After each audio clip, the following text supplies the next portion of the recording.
Assalamualaikum warahmatullahi wabarakatuh. Oke, selamat siang semua. Siang Bapak. Gimana kabar hari ini? Sehat? Siap, baik Bapak. Sudah pada makan belum? Belum. Iya. Aduh. Oke, jadi pada hari ini kita masuk ke materi namanya demokrasi liberal. Kalau kita review kembali materi minggu lalu kita sudah bahas tentang namanya materi disintegrasi bangsa. Ada yang masih ingat disintegrasi bangsa atau pergolakan terjadi? Lupa lagi Pak. Ada yang ingat? Lupa lagi Pak. Padahal saya sudah berusaha mengingat. DPI, Andi Aziz, Ferrari, sebenarnya materi disintegrasi bangsa tersebut sudah menjadi ada keterkaitan dengan materi dengan demokrasi liberal. Nah, sebelum membahas lebih jauh tentang demokrasi liberal, nah tahun ini kita sudah melaksanakan yang namanya pemilu, yaitu untuk melaksanakan pemilih kepala negara atau presiden, baik itu juga untuk memilih namanya gubernur. Nah, kemarin yang terpilih menjadi presiden kita itu siapa? Prabowo Gibran. Kemudian yang menjadi wakilnya siapa? Mas Gibran. Mas Gibran. Wow. Oke. Nah, tapi teman-teman di sini tahu nggak sih kapan pemilu pertama kali itu berhasil dilaksanakan di Indonesia? 1955. Ya, jadi itu kenapa akhirnya bangsa Indonesia ini baru bisa melaksanakan pemilu tahun 1955? Karena sejak awal kemerdekaan bangsa Indonesia ini, bangsa Indonesia masih mengalami berbagai masalah di dalam negeri, baik itu ancaman dari dalam negeri maupun dari luar negeri. Nah, jadi demokrasi liberal ini berlangsung sejak tahun 1950 sampai 1959. Nah, kemudian apa sih yang menjadi awal berlangsungnya dari demokrasi liberal ini? Nah, yang menjadi penanda berawal dari demokrasi liberal ini tandai dengan pembubaran negara Republik Indonesia Serikat. Nah, jadi kemudian juga yang menjadi akhir dari demokrasi liberal ini merupakan atau ditandai dengan dekret presiden tahun 1959. Nah, kenapa sih akhirnya Republik Indonesia Serikat ini dibubarkan? Nah, kita tahu berdasarkan hasil KMB, maka bentuk pemerintahan kita yaitu sebagai bentuk negara federal, yang mana akhirnya setelah hasil KMB tersebut bangsa Belanda ini mau mengakui bangsa Indonesia secara penuh, tapi dalam bentuk negara federal. Nah, di sini kita bisa melihat ada peta dari Republik Indonesia Serikat. Nih, ada banyak. Ini ada negara-negara bagian, ada 7 negara bagian, dan ada 9 satuan negara bagian. Nah, tapi di sini kita bisa melihat. Nah, ketika berdiri Republik Indonesia Serikat, ternyata Republik Indonesia ini juga tetap berdiri. Yang mana pada saat itu yang menjadi Presiden Republik Indonesia Serikat adalah Bapak Presiden Soekarno. Tapi ternyata Republik Indonesia juga ada. Ada yang tahu Presiden Republik Indonesia pada saat itu siapa? Yang dia disebut juga sebagai presiden yang terlupakan, yang tidak tercatat. Wah, lupa lagi Pak. Ada yang tahu siapa? Saya sudah berusaha. Mister Asaat. Nah, jadi Saat benar. pada saat itu Republik Indonesia juga tetap berdiri, yang mana Mister Asaat ini akhirnya menggantikan posisi Presiden Soekarno sebagai Presiden Republik Indonesia Serikat. Nah, ini kita bisa melihat yang menjadi beberapa faktor dibubarkannya Republik Indonesia Serikat. Yang pertama, terdapat banyak pihak Indonesia yang merasa bahwa Republik Indonesia Serikat ini merupakan upaya Belanda untuk memecah belah bangsa Indonesia. Nah, kita tahu juga sebenarnya Republik Indonesia Serikat ini merupakan upaya gitu dari bangsa Belanda untuk memecah belah ketika bangsa Belanda ini ingin kembali merebut bangsa Indonesia gitu. Nah, kemudian juga terjadinya pergolakan-pergolakan yang justru nantinya malah mempercepat bersatunya negara-negara bagian menjadi negara kesatuan. Sebagai contoh, terjadinya pergolakan APRA atau Angkatan Perang Ratu Adil. Ada yang masih ingat APRA terjadi di mana? Terjadi di Bandung. Oke, jadi APRA ini merupakan salah satu pergolakan yang terjadi di Bandung, yang mana akhirnya negara Pasundan ini merupakan negara pertama yang meminta negara bagiannya untuk bersatu ke dalam Republik Indonesia. Karena apa? Karena pada saat itu negara Pasundan ini merasa tidak mampu gitu, untuk menjaga ketertiban dan keamanannya gitu. Sehingga akhirnya negara Pasundan lah yang menjadi negara pertama atau negara bagian pertama yang bergabung ke dalam Republik Indonesia. Nah, ketiga yaitu tidak sesuai dengan ideologi Pancasila kita, yaitu sila ketiga. Apa sila ketiga? Persatuan Indonesia. Nah, kalau untuk negara kita sudah terpecah-pecah menjadi negara bagian, maka hal tersebut tidak sesuai dengan sila ketiga kita, yaitu persatuan Indonesia. Dan keempat itu terjadi atau terdapat mosi integral natsir. Nah, sebelumnya di sini ada yang tahu apa itu mosi natsir? Ada yang pernah dengar? Natsir?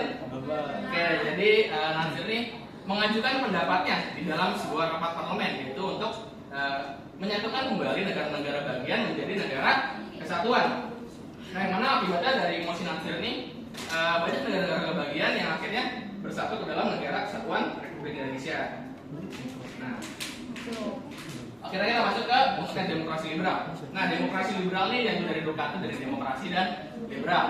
Demokrasi, ada yang tahu apa itu demokrasi? Ya, jadi demokrasi merupakan sebuah sistem yang mana kekuasaan tertinggi berada di tangan rakyat. Nah, liberal tadi merupakan sebuah kebebasan gitu. Jadi demokrasi liberal ini sebuah sistem demokrasi yang menempatkan kebebasan gitu. Nah, jadi pada masa demokrasi liberal ini juga Indonesia ini menggunakan namanya sistem parlementer yang membagi kekuasaan eksekutif antara kepala negara dan kepala pemerintahan. Yang mana kepala negara dipimpin oleh seorang presiden dan kepala pemerintahan dipimpin oleh seorang perdana menteri. Nah, ini ada ciri-ciri dari demokrasi liberal. Yang pertama, yaitu menggunakan Undang-Undang Dasar tahun 1950. Di sini ada kata-kata sementara. Berarti nantinya undang-undang tersebut akan digantikan dengan undang-undang yang baru. Karena apa? Karena tadi kita tahu bahwa pemilu pertama kali baru dilaksanakan pada tahun 1955. Nah, perlu kita ketahui juga, pemilu tahun 1955 itu terjadi dua kali, pada bulan September dan bulan Desember. Yang mana pada bulan September itu untuk memilih anggota DPR, dan pada bulan Desember yaitu untuk memilih anggota Dewan Konstituante. Nah, tujuan apa untuk memilih Dewan Konstituante? Ya tujuannya untuk ini tadi, untuk membentuk undang-undang yang baru. Karena undang-undang dasar sementara ini akan digantikan dengan undang-undang yang baru. Nah, kemudian ciri kedua, yaitu sistem pemerintahannya bersifat parlementer, dengan kepala pemerintahan adalah perdana menteri. Nah, sistem parlementer di sini yang dimaksudkan membagi kekuasaan eksekutif itu antara kepala negara dan kepala pemerintahan. Nah, kemudian yang ketiga itu terjadi instabilitas politik yang ditandai dengan yaitu bangun kabinet sebanyak 7 kali selama 9 tahun. Nih, di sini kita bisa melihat ada beberapa kabinet, ada 7 kabinet, dari kabinet Natsir, kemudian kabinet Skiman, kabinet Wilopo, kabinet Ali 1, kabinet Burhanuddin Haram, kabinet Ali Dodo dan Juanda. Nah, di sini kita bisa melihat selama 9 tahun terjadi 7 kali pergantian kabinet, yang mana masa jabatan dari setiap kabinet ini hanya berlangsung 1 sampai 2 tahun saja. Karena apa? Karena pas itu banyak kepentingan partai ini lebih didahulukan dibanding kepentingan negara. Nah, oke, ini jadi ada perbedaan antara sistem pemerintahan presidensial dan parlementer. Kalian nggak tahu pada saat ini presidensial itu presiden menjabat sebagai kepala negara sekaligus kepala pemerintahan, sedangkan pada masa parlementer kepala negara ini dipimpin oleh presiden atau raja maupun sultan, sedangkan kepala pemerintahan dipimpin oleh perdana menteri. Nah, kemudian juga perbedaan kedua yaitu presiden berwenang secara simbolis maupun mengatur langsung pelaksanaan pemerintahan, dan sedangkan pada masa parlementer kepala negara ini hanya bersifat sebagai simbol negara saja, yang mana dalam pemerintahan akan dilakukan oleh perdana menteri. Kemudian pada sistem presidensial juga waktunya telah ditentukan gitu, dalam suatu undang-undang, yang mana pada masa presidensial ini presiden ini menjabat selama 5 atau 6 tahun, sedangkan pada masa parlementer atau sistem parlementer ini masa jabatan perdana menteri ini ditentukan oleh parlemen. Nah, kemudian juga pada sistem presidensial ini presiden dipilih langsung oleh rakyat, sedangkan pada sistem parlementer kepala negara ditunjuk berdasarkan keturunan. Oke, di sini kita masuk ke kabinet pertama, yaitu kabinet Natsir.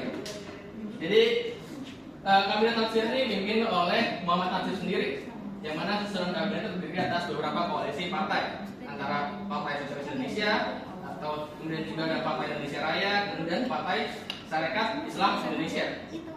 Oke, nah jadi banyak yang menganggap dengan ditunjuknya kabinet Natsir ini atau Muhammad Natsir ini, orang banyak menganggap bahwa Natsir ini diangkat atau ditunjuk oleh Soekarno pada saat itu sebagai suatu politik balas budi. Karena apa? Karena masih Natsir tadi, karena dia berupaya untuk kembali menyatukan negara-negara bagian tersebut menjadi negara kesatuan. Sehingga akhirnya ditunjuklah Muhammad Natsir oleh Soekarno untuk membentuk sebuah kabinet. Nah, akhirnya dia diangkat menjadi pemimpin dari kabinet Natsir sejak 1950 sampai 1951 dan diresmikan 7 September 1950. Nah, kemudian apa program kerja dari kabinet Natsir? Yang pertama yaitu menggiatkan usaha keamanan dan ketertiban. Karena apa? Karena sejak 1950 kita tahu bahwa masih banyak terjadi pergolakan-pergolakan di wilayah Indonesia. Salah satu contohnya yaitu pergolakan DITI, yang mana DITI ini akhirnya menyebar yang bermula dari Jawa Barat, Jawa Tengah, dan ke wilayah lainnya. Maka dari itu akhirnya Muhammad Natsir ini berupaya untuk menggiatkan usaha dan keamanan dan ketertiban. Kemudian yang kedua, mencapai konsolidasi dan menyempurnakan sistem pemerintah. Kemudian yang ketiga, mengembangkan dan memperkuat ekonomi rakyat dan memperjuangkan penyelesaian masalah Irian Barat. Nah, dalam upaya memperjuangkan penyelesaian masalah Irian Barat, pada masa kabinet Natsir ini, kabinet Natsir kemudian mengirimkan menteri luar negerinya yang bernama Muhammad Rom. Ini kita bisa melihat di sini ada beberapa susunan kabinet dari kabinet Natsir, yang mana pada itu Muhammad Rom dikirim oleh Natsir ke Belanda untuk apa? Yaitu untuk mengadakan suatu pertemuan bilateral antara pihak Indonesia maupun Belanda. Untuk apa tadi? Untuk membahas tentang penyelesaian masalah Irian Barat. Karena kita tahu sejak dilaksanakan KMB, maka pembahasan atau isi dari KMB tersebut menyatakan bahwa pembahasan masalah Irian Barat akan dibahas 1 tahun setelah KMB tersebut dilaksanakan. Nah, yang kedua yaitu penyebab jatuhnya kabinet Natsir. Kemudian di sini kita bisa lihat yaitu kejatuhannya yang pertama yaitu kegagalan dalam menyelesaikan masalah Irian Barat. Kemudian yang kedua itu adanya mosi tidak percaya dari parlemen, tepatnya dari mosi Hadikusumo, yang mana Hadikusumo ini berasal dari partai oposisi yaitu partai PNI, yang mana dia menuntut supaya pemerintah mencabut tentang PP nomor 39 tahun 1950 yang tentang pemilihan anggota lembaga perwakilan daerah. Karena apa? Karena pada saat itu sebagai contoh di DPRD Jawa Barat banyak diisi oleh orang-orang dari partai Masyumi saja, sehingga menjadi sebuah mosi dari Hadikusumo untuk mengajukan pendapatnya di parlemen, dan ternyata mosi tersebut disetujui di hadapan parlemen, sehingga akhirnya kabinet Natsir pun jatuh dan Natsir ini kembali menyerahkan mandatnya kepada presiden. Oke, sampai sini ada yang ingin bertanya? Terlebih dahulu? Tidak, Pak. Tidak. Oke, kalau tidak ada yang ingin bertanya, materi kita sampai di sini dulu. Untuk materi selanjutnya, kalian bisa mencari terlebih dahulu tentang kabinet-kabinet selanjutnya dari kabinet Skiman, Wilopo, dan yang lain-lainnya. Oke, sekian pembelajaran kita hari ini. Kurang lebih yang maaf. Assalamualaikum warahmatullahi wabarakatuh. Waalaikumsalam.